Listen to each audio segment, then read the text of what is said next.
Boa tarde. Em nome do IFAL Campus Coruripe do NEAB, quero dar as boas-vindas a todos e a todas e agradecer à nossa convidada por ter aceitado participar do nosso evento Ser Esta Terra, o Cara Coruripe. Eu sou o monitor Pedro e estou aqui para assessorar essa atividade. Iremos passar um link com a lista de presença ao longo da atividade. E é muito importante que vocês peguem o número da sua inscrição do evento, pois ela servirá para uma lista de presença, para a lista de presença e para o certificado, ok? E é importante que vocês lembrem que o número da compra não é o número da inscrição de vocês. Vocês colocam o número no caso, vocês colocam o número da atividade, ok? Não é o número da inscrição. Coloque o número da atividade quando a lista de chamada sair, lista de frequência. O nome dessa oficina é A Presença e a Ausência Indígena na História do Brasil. E o nome da nossa convidada é Elisa Pancacaru. Agora eu vou deixar que ela se apresente também. Obrigado e bom evento.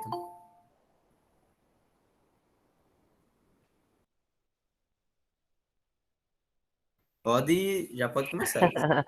Boa tarde a todos, a todas, a todos. Como o Pedro já disse, eu sou Elisa Pancararu, né? Sou uma mulher indígena do povo Pancararu que fica localizada no sertão de Pernambuco, entre os municípios de Tacaratu, Petrolândia e Jatobá.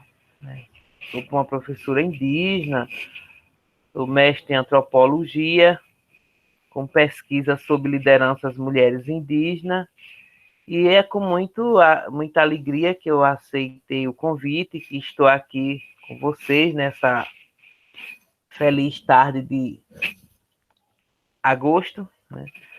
Apesar da conjuntura atual de estarmos de forma virtual, né, por conta da pandemia, mas é com muita alegria e satisfação que estou aqui.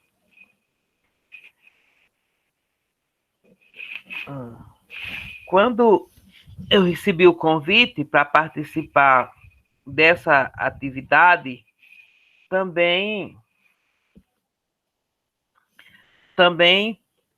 me pediram uma proposta de tema, né? E eu fiquei uns dias sem encaminhar e penso que o mundo dos sonhos me trouxe a temática, a presença e a ausência indígena na história do Brasil, para que a gente pudesse trazer essa reflexão, né, e compartilhar com vocês, para que a gente possa compreender, né, mais um pouco a história indígena. E, em princípio, eu penso que a maioria de vocês tem um papel aí, uma folha, um caderno, uma caneta, e para que a gente comece esse diálogo de hoje, né, essas reflexões, eu gostaria que, acho que o tempo dá, né, de manhã a gente conseguiu fazer essa atividade legal, e que a gente, cada um de vocês, né, desenhe uma casa, e depois a gente socializa aqui na tela.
Oi?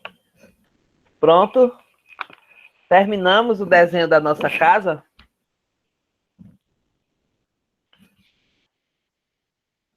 Vamos abrir a tela. Oi. Pode prosseguir. Fique à Pronto, vamos vontade. abrir a tela e vamos compartilhar a imagem da nossa casa. Você começa, Pedro.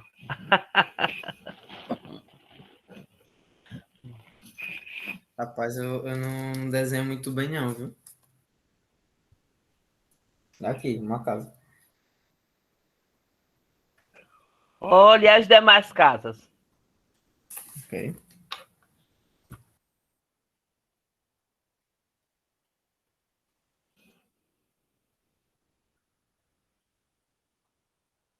Só Pedro desenhou a casa?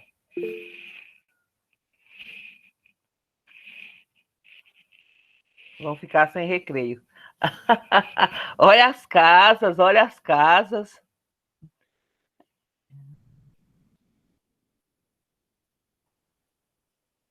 Ana, Beatriz, Victor.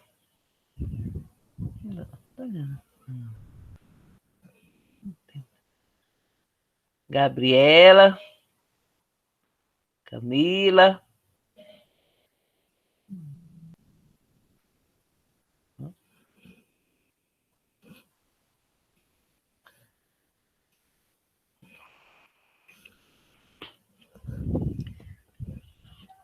Monique,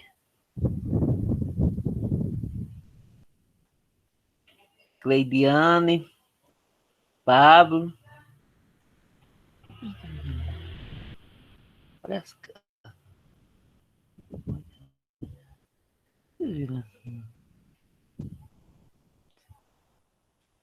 Pablo.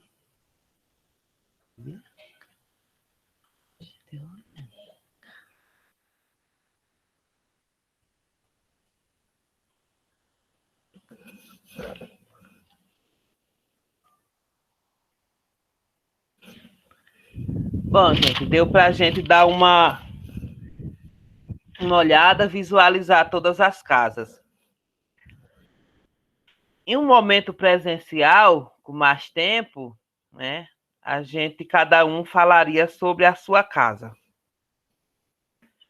Mas como a gente tem uma conversa a fazer, mas de imediato nós vamos perceber que as casas são bem parecidas. Algumas casas são parecidas com as outras, né? Eu não diria igual, porque cada um tem o traço de quem a desenhou. O que eu trago para a reflexão? Mas no final dessa nossa fala, a gente pode falar sobre as casas. É que esse desenho de casa, essa semelhança que as casas têm, a minha casa também é. A minha casa, o desenho da minha casa, né? É semelhante a esse desenho também. O que significa que essa casa, ela mora no nosso imaginário, né? Então, essa casa é a mesma que nós desenhamos no primeiro ano, no segundo ano, no fundamental, né? No ensino médio, e essa casa vai nos acompanhando.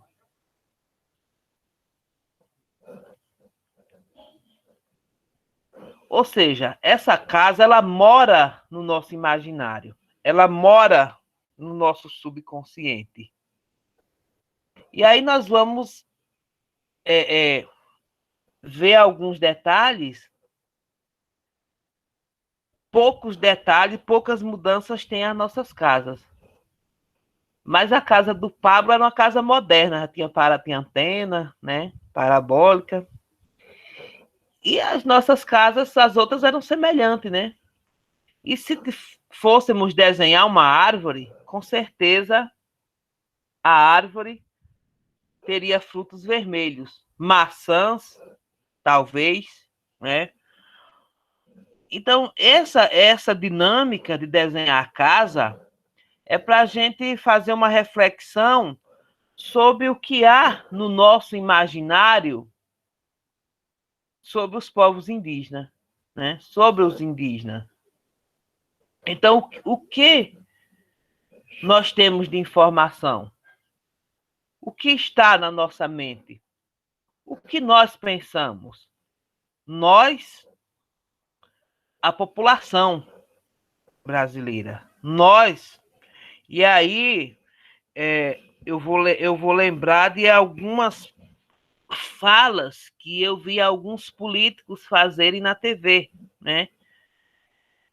Então, esse imaginário, essa forma como é pensado sobre a presença indígena nesse país, é também a forma que acompanha as atitudes, né? E quando eu trouxe a temática a presença e a ausência dos povos indígenas, eu começo a falar de como vai acontecendo essa presença, né? Como se dá essa presença, como essa presença é vista, como ela vai se transformando em ausência e como ela volta a ser presença sob a ótica de quem. Então, a literatura, a literatura, os livros didáticos, a história, ela vai acompanhando o povo brasileiro de uma certa forma ao longo desses 521 anos. Então, ora, essa imagem é descrita como no passado e carregada de ideias errôneas, ou de fato como é essa presença indígena nos dias de hoje. Mas na maioria das vezes, ela vem com palavras pejorativas, com ideias pejorativas.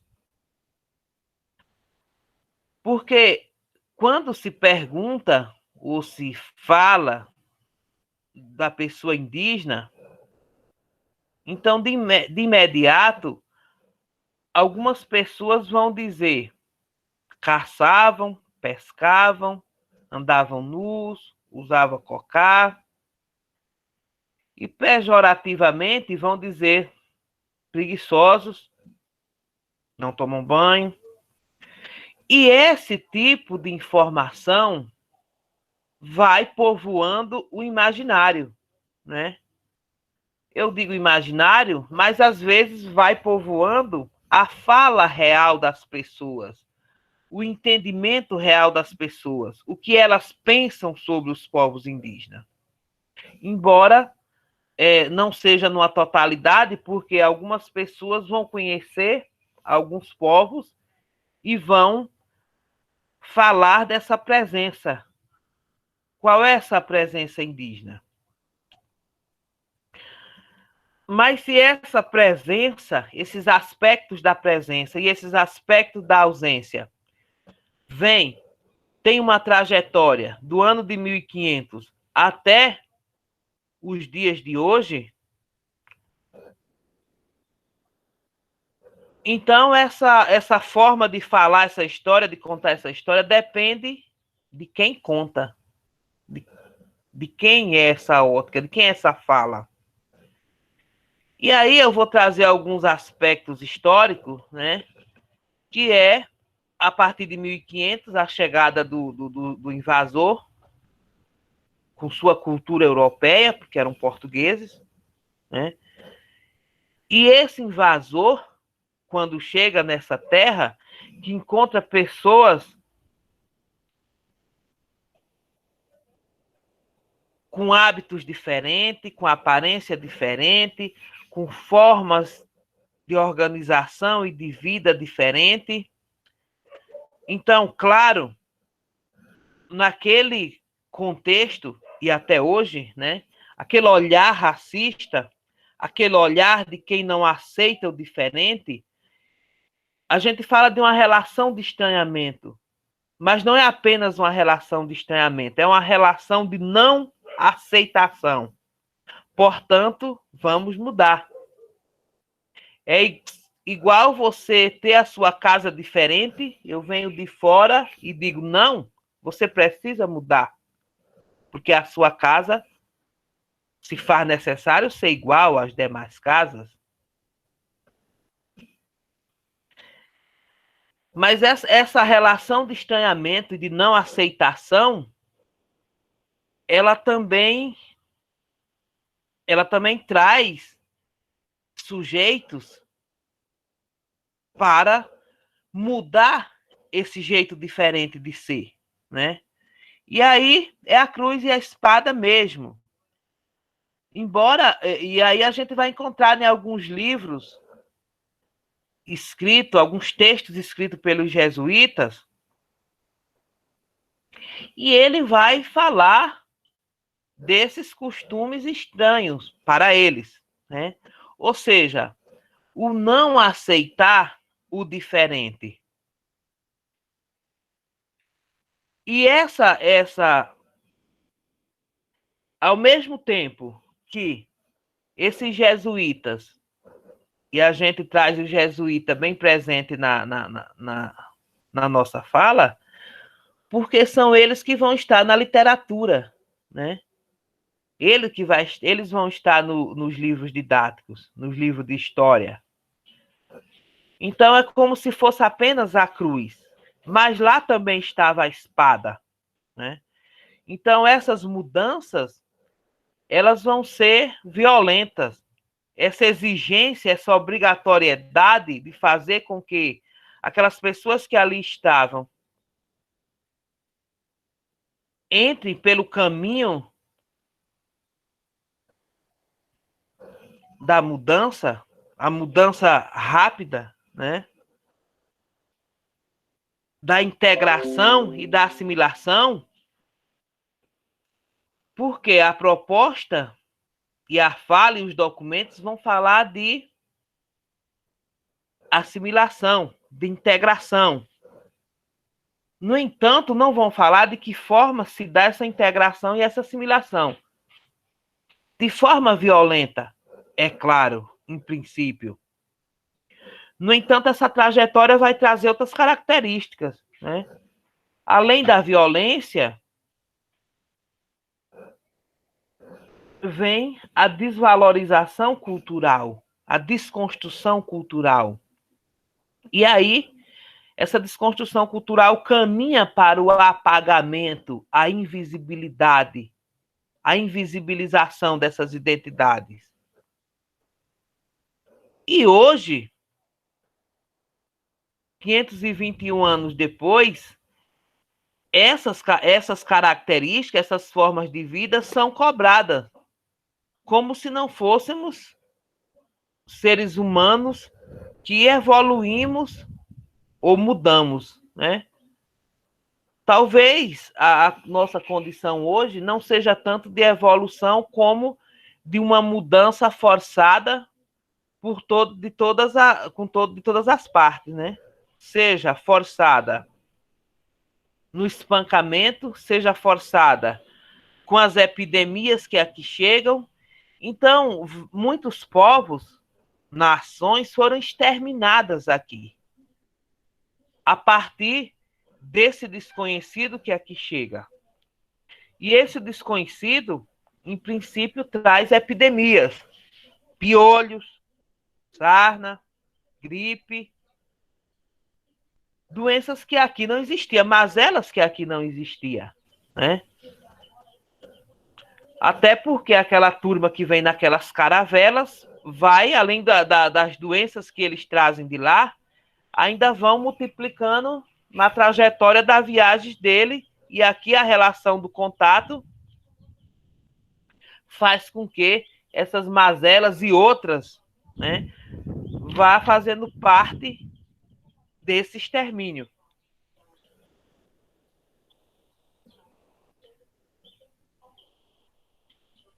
Então, esse contexto histórico, ele vai fazendo essa trajetória e hoje as suas heranças estão aqui, as suas mazelas, né? E esse paralelo que a colonização traz, que é a catequização, de integrar, de assimilar, não é apenas aquele momento, não é apenas em 1910, com a criação do SPI, não é apenas na Lei 6.001, que é o Estatuto do Índio, mas essa ideia de integração e assimilação, mesmo hoje, quando os povos indígenas têm a sua voz nos espaços públicos, mesmo assim, ainda o poder público, a sociedade, ainda tenta impor esse modelo de assimilação e de integração, ou seja, deixar a sua essência, deixar a sua identidade, tornar-se um não indígena e passar, de fato, a fazer parte no mundo do imaginário, né? E aí, o Brasil colônia tem esse caráter de apagar, invisibilizar,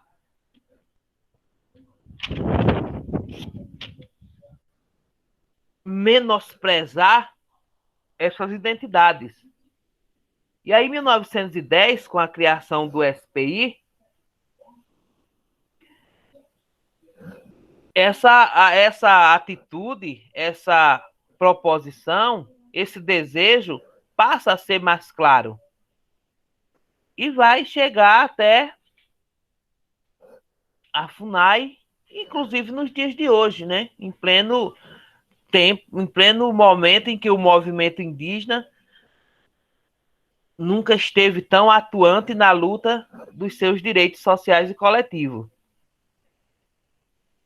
E aí essa ausência dos povos indígenas na história, né? A ausência de fato de uma história verdadeira, né? A ausência do que realmente aconteceu, porque a presença que ali estava era uma presença contada por outros, não de quem viveu a história, não de quem teve os seus territórios violados, mas, enfim, dos autores. Como dizem, a história dos vencedores. Né? Quem escreve a história dos vencedores? São os vencidos? E aí, quando eu faço essa fala sobre esses aspectos, tanto da presença quanto da ausência, aí eu trago uma retomada do movimento indígena na década de 1970, quando as lideranças indígenas começam a se encontrar, né? Ora caminhando quilômetros e quilômetros até se encontrar, sem nenhum amparato da tecnologia, vão conversando sobre os ensinamentos dos seus antepassados. E naquele momento pré-constituinte, onde a Constituição Federal de 1988, nela é garantido 2 artigos, 231, 232, chamados dos índios,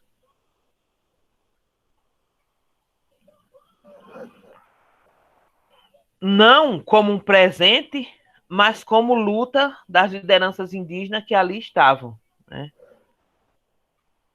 E do movimento indigenista. Em 1988, a Constituição Federal é um divisor de águas para o movimento indígena, porque essa presença indígena passa a ter a participação dos seus, né? É como dizemos hoje, nunca mais sem nós, né? Então, essa presença vai estar constante em todos os espaços. Ora com conflito, né? Ora enfrentando atitudes que nós chamamos racista e antirracista, é o caso dos povos indígenas. E nessa caminhada,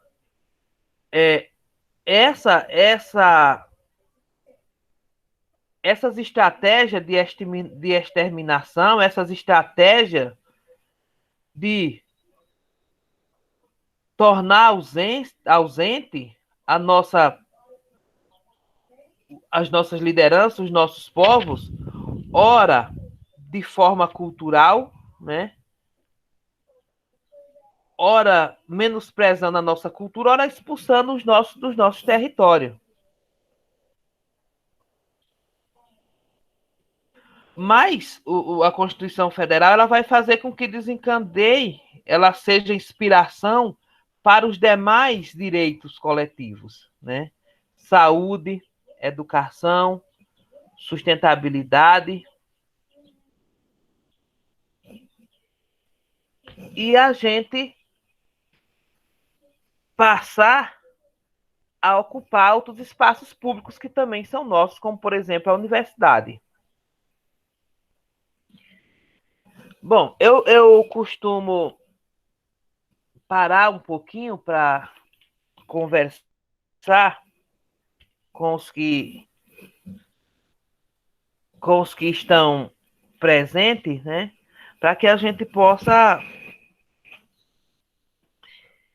tirar algumas dúvidas, ou ouvir opiniões, ouvir algumas falas. E como a gente faz sempre essa proposta do diálogo, eu encerro esse primeiro momento por aqui, né? E vocês fiquem à vontade para comentar, né? Inclusive sobre a casa ou sobre alguma coisa que ficou ausente na minha fala. E fiquem à vontade para fazer suas perguntas, seus comentários, seus questionamentos e suas colocações. Obrigada por esse primeiro momento de fala.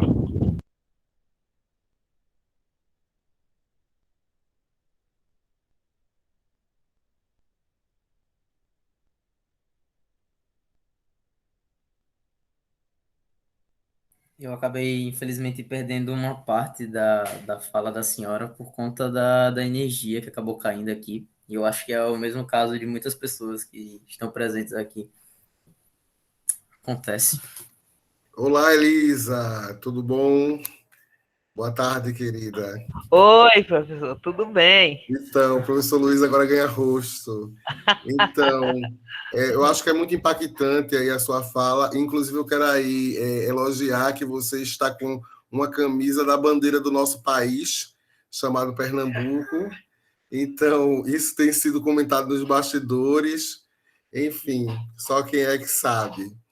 Mas é muito interessante esse panorama que você traz justamente dessa relação entre o Estado brasileiro e os povos indígenas e todos esses enfrentamentos, né? E como é que a lógica de controle, de normatização, de designar e não permitir que o outro tenha, né, se coloque como protagonista, né, de si, sempre foi muito presente nessa relação com os povos indígenas, né?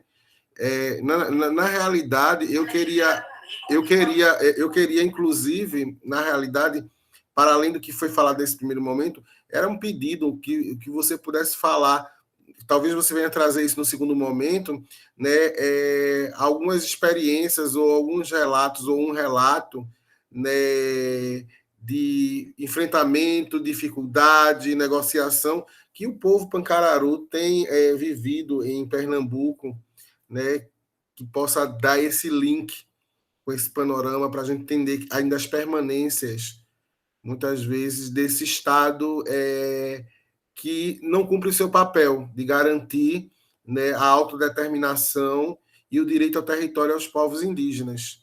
Então, eu gostaria que nesse segundo momento, talvez, se você for elencar isso, isso vai ser algo muito importante. E também pudesse historiciar, de forma também muito recente, o processo de, como é o nome, de autoafirmação do povo pancararu, né? Quando é que ele se dá, se ele se dá nesse contexto de redemocratização, né? Constituição de 1988, ou se essa luta ela é muito anterior a isso, e dar nome a esses sujeitos, tá entendendo? Porque dependendo aqui do que você colocar como informação, isso já pode aparecer na atividade que vamos pedir aos meninos, por exemplo, de buscar mais informações sobre as grandes lideranças indígenas pancararu, que hoje, olha, já é uma proposta de atividade, que, né, que lutaram num determinado momento.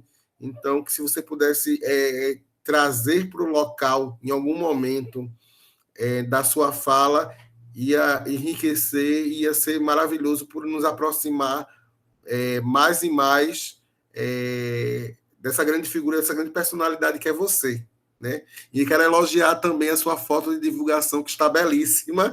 Então, além, tá entendendo, do tema desse mini curso, também foi importante aquela imagem que é muito impactante, muito linda, tá entendendo? E isso com certeza contribuiu para que os alunos se sentissem atraídos para estarem aqui, tá bom? Mas no tocante a isso, tem sido bem esclarecedor aí a sua fala. Obrigado aí pelo espaço e desculpe eu ser prolixo.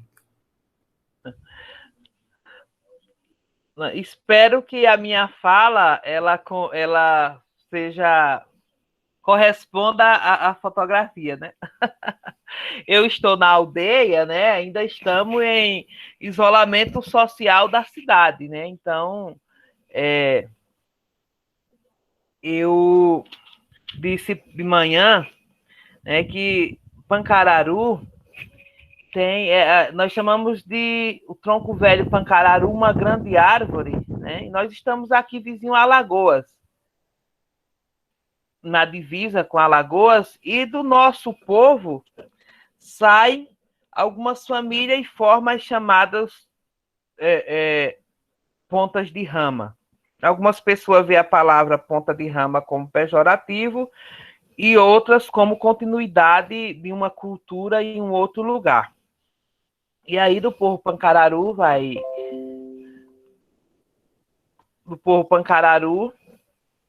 vai surgir alguns povos que estão em Alagoas, como Jiripancó, Catoquim, Caruazu, e que dá continuidade à nossa cultura. Falar de relatos de dificuldade do meu povo é falar de relatos do movimento indígena, dos povos indígenas no Brasil, né? Então, por quê? Nós nunca estivemos com nossos direitos tão atacados, tão ameaçados como essa atual conjuntura.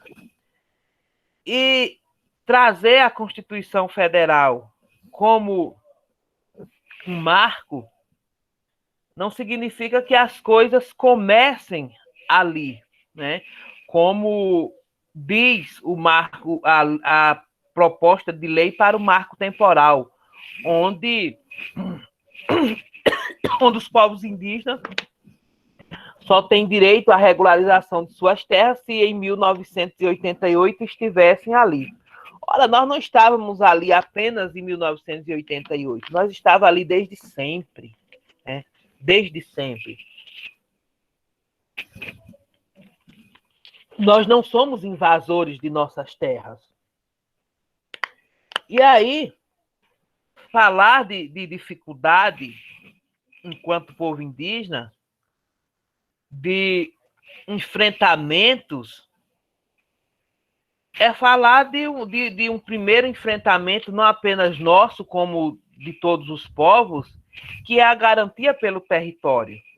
E aí eu não vou falar apenas do território enquanto extensão de terra, de hectares, de quilômetros, ou que medida queira usar, mas a luta pela garantia e proteção de um território enquanto espaço sagrado.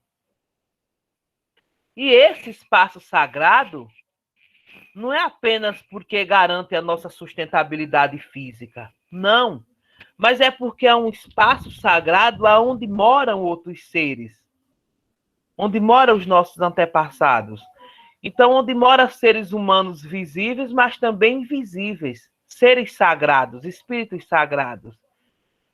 Mas não somos apenas nós humanos, seres humanos, temos a arrogância de imaginar que apenas nós somos seres, né? Nós somos seres humanos, mas existem seres, árvores, pedras, serras, rios, riachos, fontes, outros animais. E esse território sagrado, ele é de gestão compartilhada. A gente costuma pensar que apenas nós humanos vamos gerir o território. Não, esse território é de gestão compartilhada, porque ele é morada desses outros seres também, né? E esse território, por que é tão importante? A gente enfatiza tanto a defesa desse território, porque ele tem os seus sistemas próprios. Ele não tem apenas gestão compartilhada, mas essa gestão compartilhada se dá pelos sistemas próprios que ali estão, né? Para garantir essa sobrevivência não apenas física, mas cultural, intelectual e espiritual. E esse sistema eu costumo elencar em princípio de educação. Mas não estou falando ainda da educação escolar. Eu penso que não temos tempo de falar nesse nosso encontro de hoje dessa educação escolar, mas de uma educação que se traduz com os ensinamentos e entendimentos passados pelos nossos antepassados, né? Desses conhecimentos tradicionais aos quais nós vamos dar continuidade a toda a nossa geração, seja a geração passada, os nossos antepassados, seja a nossa geração, a nossa descendência, né? Esse é um primeiro sistema que eu costumo elencar. Um segundo sistema é um sistema de saúde próprio, sistema de saúde indígena, que nós costumamos aqui no Brasil pensar no nosso SUS como sistema único. Sistema único é uma nomenclatura. Mas os povos indígenas têm os seus processos de cura, procedimentos de cura, elementos, objetos e seres e ações que fazem parte, as plantas medicinais que fazem parte desse sistema de saúde próprio. E um terceiro sistema, talvez o mais importante, que é o sistema de convivência. O sistema com que a forma com que esses elementos, esses procedimentos, essas vertentes vão se encontrar. Então, só existe um sistema de saúde próprio porque existe um de educação, porque vão ser passados de pessoas para pessoas, de geração a geração, o conhecimento e o entendimento desses processos de cura. Então, essa relação de convivência é harmoniosa, está conectada. Por isso, é um sistema de convivência, um sistema de harmonia. No entanto, essa harmonia vai ser quebrada, violada com a chegada do invasor, que traz sua mazela, que traz seus maus costumes racista, machista, homofóbico e todos esses outros maus costumes que implicam na desarmonia. E aí eu dizia de manhã que é uma vizinhança que precisa ser curada, né? Por isso, a reflorestar a mente para a cura da terra. Então, a gente precisa reflorestar, trazer tranquilidade para essas mentes doentias dos vizinhos, né? E os vizinhos, não é o vizinho que está do lado do nosso muro ou da nossa roça, não. São os vizinhos que estão no território dos meios de comunicação. Os vizinhos que estão no território da internet, que estão morando no território da política pública, no território da cultura, no território da educação escolar, no território de quem não consegue viver em harmonia com os outros, portanto, no território de quem está numa vizinhança que está doente, porque não consegue respeitar as árvores, conviver com os pássaros, conviver com aqueles que são diferentes. Bom, e aí a autoafirmação Pancararu, eu vou buscar documentos de 1630, né, aonde a coroa já doa territórios, né? Já demarca. Tem até um negócio chato aqui de umas propagandas que fica na tela do computador. Aonde a coroa, né, já diz qual é o território que nós temos direito. E aí tá bem presente na minha lembrança, e é preciso estar tão presente quanto as casas do nosso imaginário de criança, adolescente, que nos acompanha até a velhice. Enfim, e presente na minha mente está a leitura do relatório de identificação da terra indígena Pancararu, que vai trazer esse relato de uma doação de 4 léguas, né, em quadro, como se o nosso território fosse só aquele, como se o nosso espaço sagrado, e aí eu já estou falando de um território para além das cercas, dos muros. Então passa a violar esse nosso território, passa a violar os nossos seres sagrados. E aí eu vou ver os primeiros textos sobre o meu povo, 1937. O Carlos Estevão vai estar aqui, né, no território Pancararu.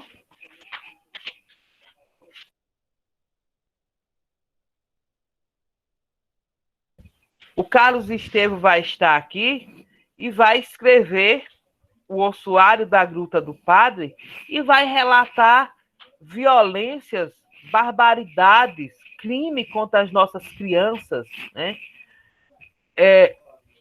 E essa presença, né, da história, ela precisa se fazer presente. E se fazer presente a partir das nossas falas. Então, eu trago nesse momento, para esse espaço, né, Abi, que nesse momento eu considero bons vizinhos, eu considero bons vizinhos, porque está dialogando conosco, né? Então, pela manhã, os estudantes que aqui estavam, os participantes que aqui estavam, fizeram muita referência a um projeto, né? E é importante como se fez presente até hoje, né? Como essas temáticas vêm para a universidade. E aí eles começam a fazer com que esse projeto, que eu vou lembrar o nome depois, passa a fazer parte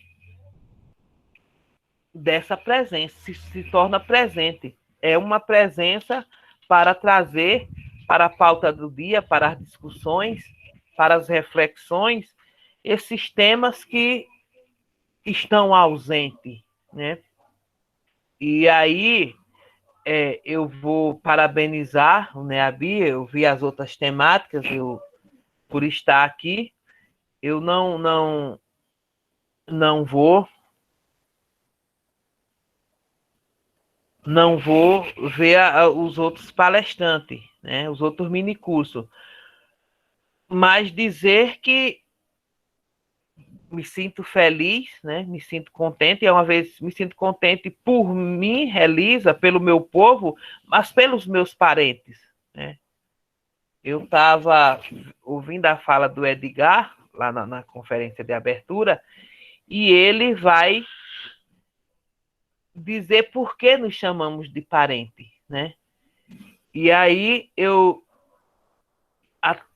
os meus parentes, por estar aqui fazendo essa fala, e trazendo a presença indígena, a presença histórica real, né?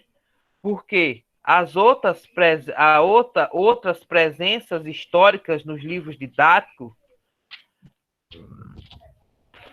na literatura, ela vai propiciar a uma ausência de fatos reais, a uma ausência de informações que contribuíram para o extermínio sutil, né? O extermínio físico, cultural, intelectual, espiritual dos nossos povos. Mas, a partir do meu povo Pancararu, que passaram e passam por esse conjunto de violações, de ataque ao território, né? De chegar ao nosso espaço sagrado e atirar em uma criança de 10 anos nos anos 1920. Nos anos 1920. Então, essa história, esses escritos, essa presença histórica precisa estar na nossa pauta, né? De chegar e, nessa mesma época, envenenar o alimento tradicional e matar crianças, mulheres grávidas, e deixar deficiente pessoas que até há pouco tempo atrás ainda estavam nesse mundo terreno conosco. Então, esses fatos, eles estão ausentes, né? E eu estou falando de Pancararu porque é o meu lugar de fala, mas vai estar ausente a barbaridade que fizeram com a menina Caigangue, né? Uma menina que fazem por nossos parentes Guarani. Essa presença e essa ausência que estão paralelas. O que está ausente? O que está presente? Mas nós, os que vivenciam a história, estamos aqui para fazer presente. A nossa presença está para que a história se faça presente. A resistência, né? Então, resistir para existir. Obrigada por esse momento e fiquem à vontade para a gente continuar a nossa conversa de hoje à tarde.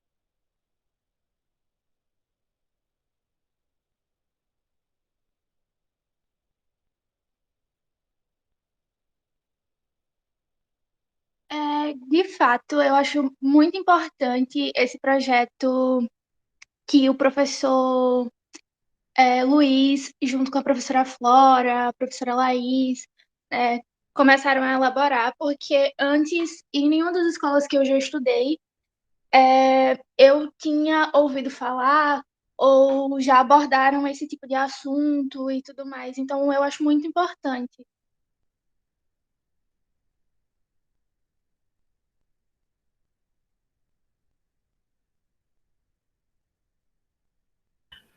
Pois é, vários assuntos, vários temas estão ausentes do espaço escola, né? Infelizmente, algumas ausências de determinados assuntos, eles são propositais. E aí, quem não lembra do sobe e desce, eu não tenho nem nome, nem um apelido para colocar quando se falaram em discutir questões de gênero nas escolas, olha, a galera do poder público ficaram pirada, né? As câmaras de vereadores escreveram leis que não aceitavam, não pode discutir questão de gênero nas escolas, né? E eu estou falando gênero como exemplo, embora seja real. E assim, outros assuntos que fazem parte, não da elite, mas fazem parte do nosso povo negro, do nosso povo camponês, do nosso povo indígena, do nosso povo de periferia, do nosso povo LGBTQIA+, né? Então, todos aqueles e aquelas que fazem parte de uma sociedade diferente vão estar excluídos da pauta do dia, né? Mas, aos poucos, vamos rompendo com essas... Vamos rompendo com essas amarras, né? Porque eu sempre trago o viés do racismo para as minhas falas.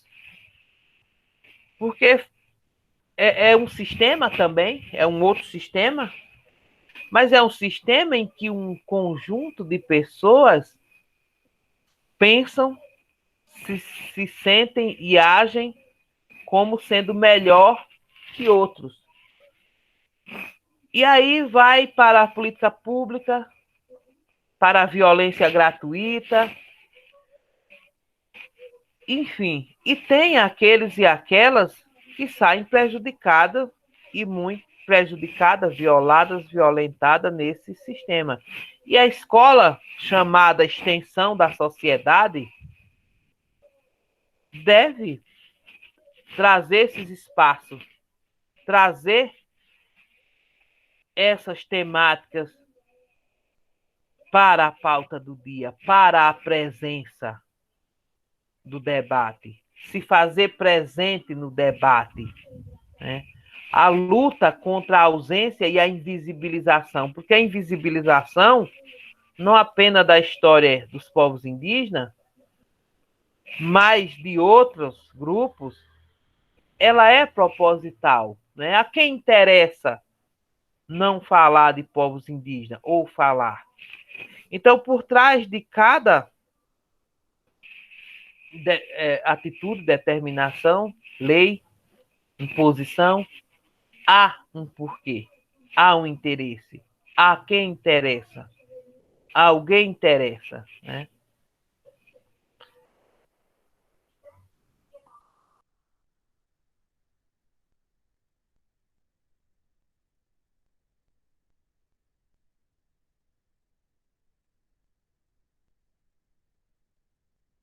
Oi, tudo bem? Então, mais alguém deseja contribuir com essa nossa conversa?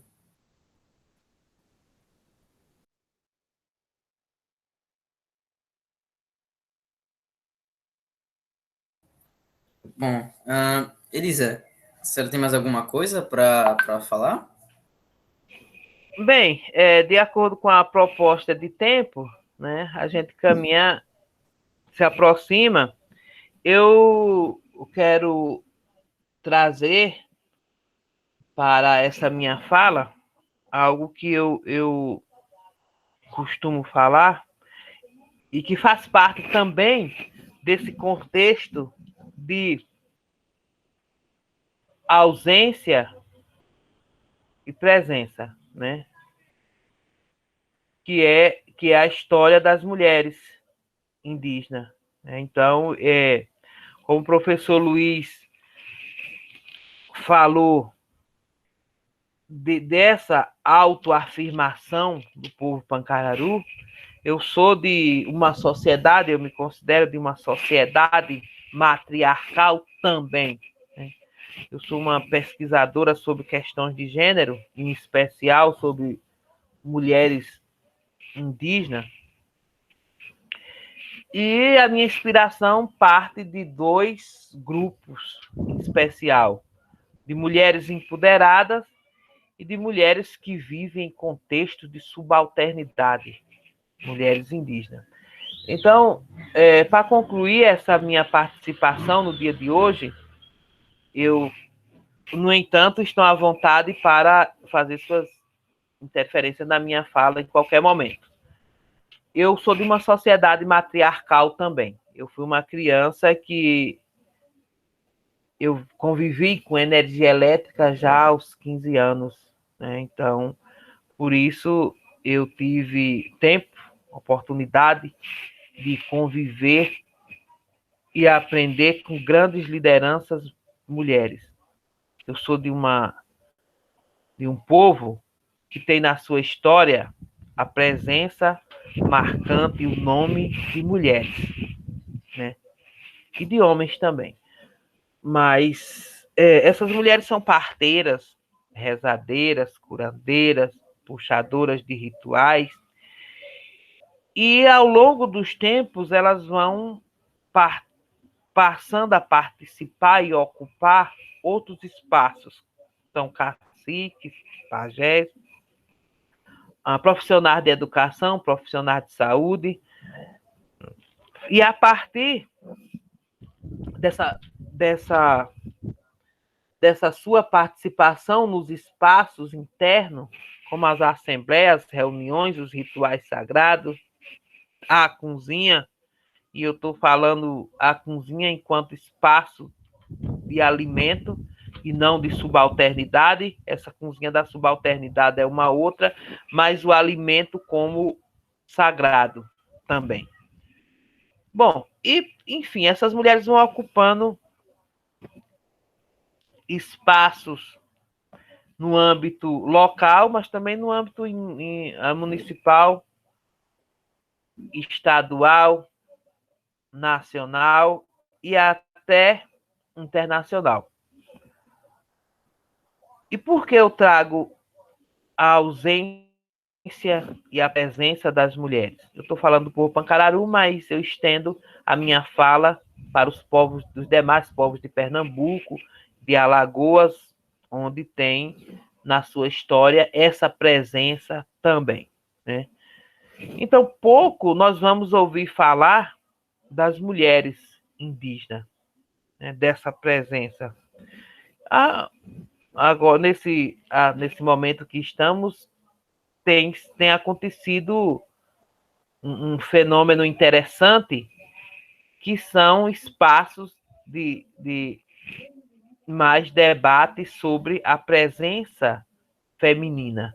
E é claro que eu me inspiro na presença feminina no mundo dos seres sagrados. Então, isso me inspira e me dá segurança para falar. Bom, no entanto, existe um outro espaço, um outro conjunto, que é o espaço da subalternidade, né? É o espaço onde as diferenças biológicas vão ter também uma trajetória. As diferenças vão partir para a desigualdade, para a injustiça e para a violência, né? E trazendo essas questões para a presença indígena e a ausência também dos povos indígenas na história desse país, nesse momento em especial, mulheres, meninas,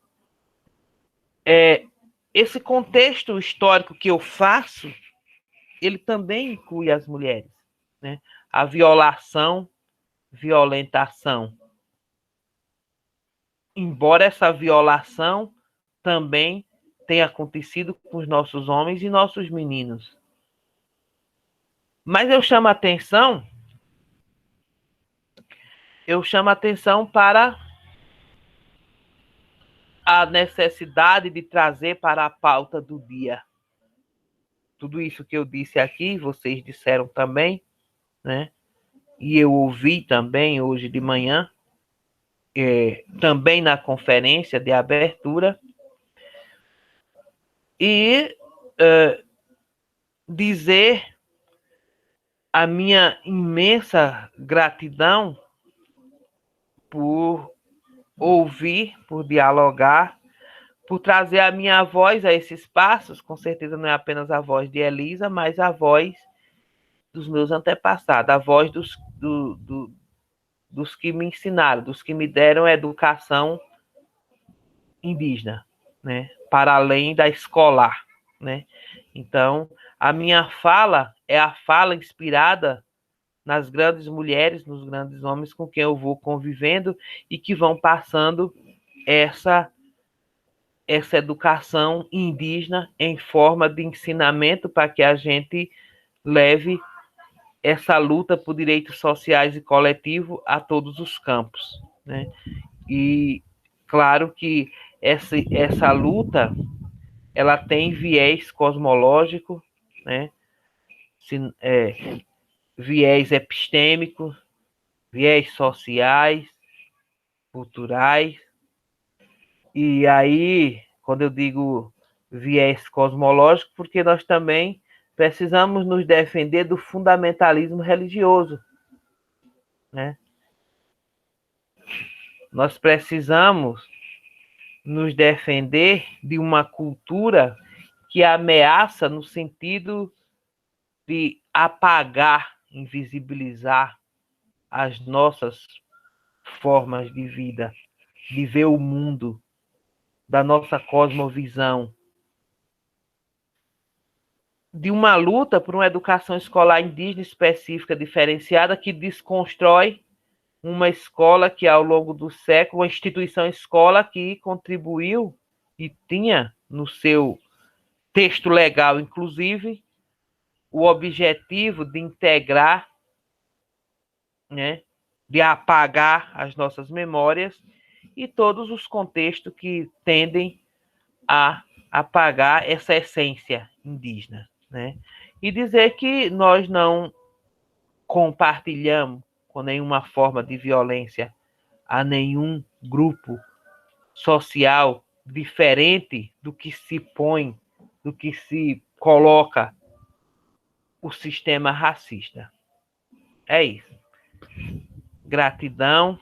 Mesmo assim, nesse momento, fiquem à vontade para fazer suas intervenções, se assim quiser.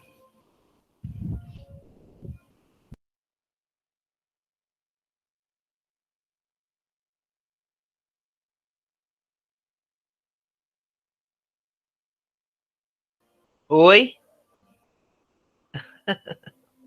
Acredito que...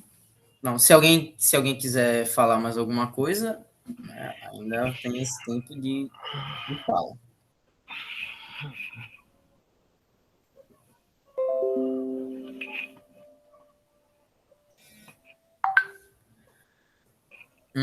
Bom, acho que ninguém quer mais contribuir, né? Então, podemos encerrar então por hoje?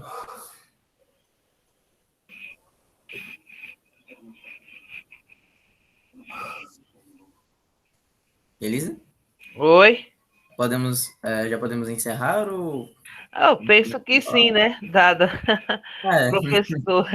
Penso que sim, professor Luiz, obrigado pela presença, pelo agradeço os aqui presentes que estão no chat, agradecendo pelas palavras, né?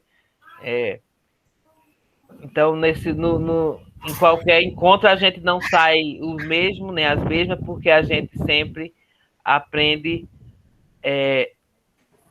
algumas. A gente sempre aprende algo, né?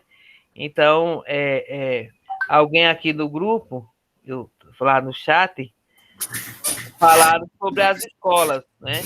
E a instituição escola precisa vir para o debate também, né? Para a pauta do dia. Então, não é apenas falar na escola, mas falar sobre a escola, falar da escola. É porque é um espaço que nos pertence. E de muitas vertentes, né? A escola o pessoal está agradecendo aqui por ter falado sobre a escola, mas a escola faz parte, né? Para nós, povos indígenas, ela é um elemento do contato, né? E por ser o elemento do contato, ela vem com todas as suas... Não foi criada para nós, né? em princípio, no seu princípio, mas que também tem uma trajetória histórica, né? Ela caminha, eu sempre digo que a história da educação escolar no Brasil, ela caminha lado a lado com a história do Brasil, né? Então, o que vai acontecendo no contexto histórico, em todos os tempos, a escola também vai acontecendo algo. E no momento que nós estamos, na conjuntura atual, ela também está no meio desse redemoinho de coisas. Ela não está lá à parte. Embora tenha as suas características tradicionais, mas continua caminhando lado a lado com os fatos históricos. Seja ela quando implementada a partir dos jesuítas, seja essa história, essa escola hoje trazendo algumas pautas, alguns temas para o seu interior. Mania de professora falar de escola também. É o nosso espaço físico de fala, não é, Elisa? É nosso espaço. É um espaço que também eu sempre costumo dizer, quando me perguntam o porquê da escolha dessa profissão, é porque foi um espaço de refúgio, né, na minha trajetória, mas também foi um espaço de violência, né? Foi um espaço onde as nossas subjetividades, né, os nossos sentimentos, a nossa forma de sentir e se colocar no mundo, muitas vezes ela foi normatizada, ela foi violentada, né? Ela foi restringida por causa de justamente, muitas vezes, de falta de espaços de diálogo, de debate, de problematização, né? Daqueles que têm a grande função de serem mediadores do conhecimento, de trazer, né, pautas que são sensíveis para se discutir, aí a gente entra as pautas da questão indígena, da questão negra, da questão da comunidade LGBTQIA+, tá entendendo?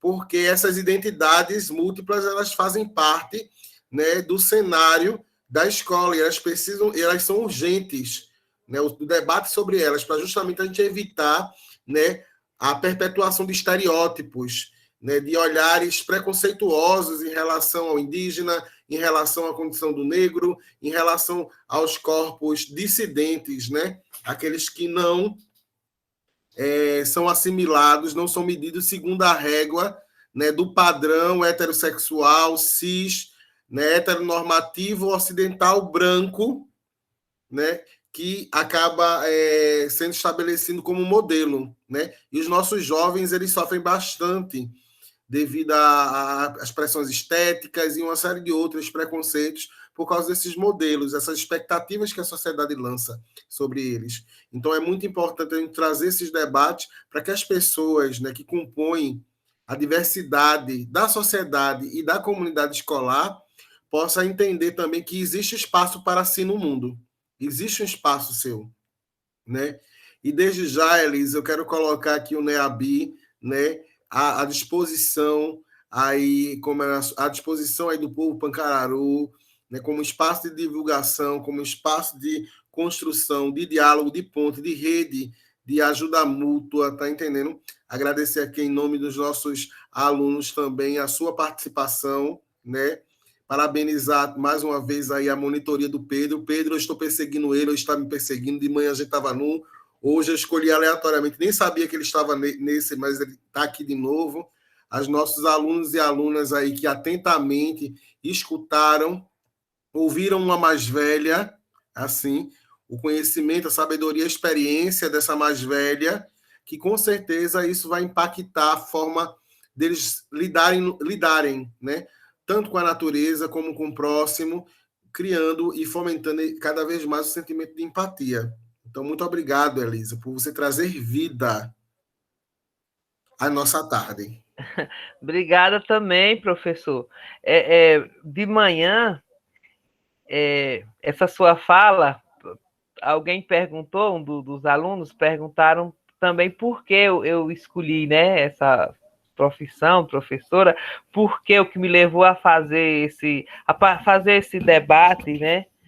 E outra coisa que eu disse que imaginava que eles tinham 22 anos, por aí eu imaginar. Não, a gente não tem 22 anos, nós estamos no ensino médio, ou seja, tem 17, 18 anos. Porque eu fazendo referência à casa, né? A casa que mora. Mas é isso mesmo. Eu penso que esse debate do racismo, ele precisa, eu chamo de racismo, e aí eu vi em algum... depois essas características saíram eu não vi mais, eu vi na definição do Google, né? Sobre o que era racismo, que é exatamente um conjunto de pessoas ou etnia que se sentem melhor do que outros. E lá diziam, e tem característica, né? O racismo é homem, é branco, é hétero, é cristão, é patriarcal, é capitalista. Quem não estiver integrado nessas características, não fizer parte desse modelo, então esse será massacrado e em todos os espaços. E a escola precisa. Depois essa definição saiu da pauta, né? Saiu lá. Como isso ficou na minha mente, então essas características elas precisam vir para a discussão, né? E saber que outros corpos, né? Então esse corpo que é meu não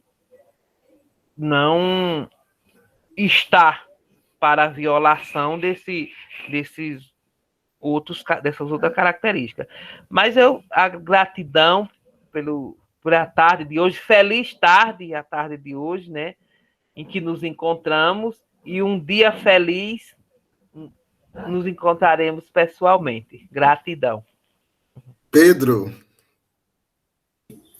Bom, quero agradecer mais uma vez a disponibilidade da palestrante Elisa e a presença dos participantes. Acredito que a atividade foi muito proveitosa e que pudemos aprender bastante.